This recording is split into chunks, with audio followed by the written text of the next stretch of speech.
Olha, já parou para pensar que todo serviço público, seja um hospital, uma escola, qualquer um, ele se baseia em duas coisas? De um lado tem uma promessa gigante, sabe? Tipo, saúde para todo mundo. E do outro tem as regras, bem claras para quem está lá no dia a dia, na linha de frente. Então, o que a gente vai fazer hoje é justamente desvendar como essa balança funciona aqui no Brasil. E para isso, a gente vai olhar para duas leis que, olha, mexem com a vida de milhões e milhões de pessoas. Então, vamos lá. O nosso foco aqui vai ser em dois lados da mesma moeda. De um lado, a gente tem a lei que criou o nosso SUS, né, a grande promessa da saúde como um direito de todo mundo. E do outro lado, a gente pega uma lei que define, assim, as regras do jogo para quem é servidor público. No fundo, o que a gente quer entender é isso. Como é que essa promessa tão grande se conecta com a galera que tem a missão de fazer ela acontecer de verdade? Beleza. Mas de onde é que vêm essas ideias, né? Porque, assim, tanto essa promessa de saúde para todo mundo quanto as regras de conduta para quem trabalha no governo, nada disso surge do nada. Elas são construídas em cima de valores, de princípios fundamentais, que são, na verdade, a base, o alicerce de todo o serviço público. E é aqui, gente, que a gente chega no coração da coisa toda. Olha só essa comparação. De um lado, a lei do SUS, toda focada nos direitos de quem usa o serviço. Acesso para todo mundo, tratamento completo. E do outro, a lei dos servidores, focada nos deveres de quem está lá prestando o serviço. Agir dentro da lei, com moralidade, com eficiência. Fica muito claro, né? Uma coisa está amarrada na outra. Afinal, para que existem os deveres? Justamente para garantir que aqueles direitos ali não fiquem só no papel.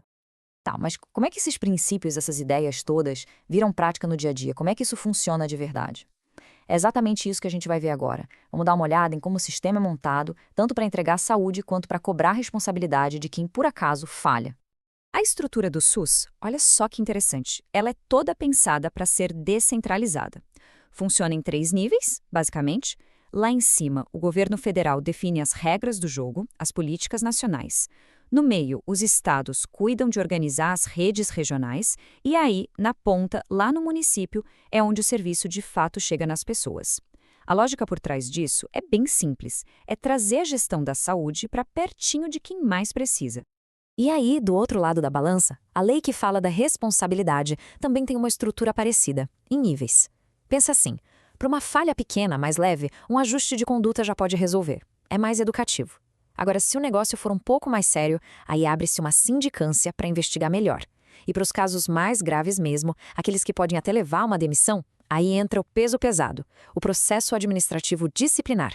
É tipo uma escada, sabe? Uma escada de consequências, onde cada degrau corresponde à gravidade do que aconteceu.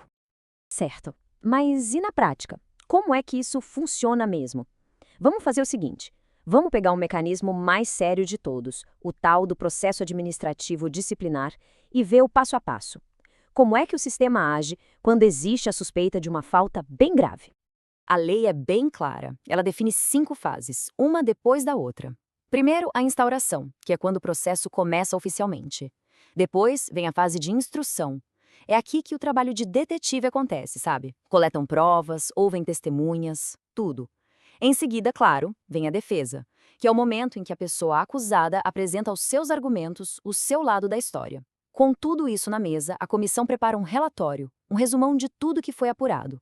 E por fim, a gente chega no julgamento, que é a decisão final da autoridade.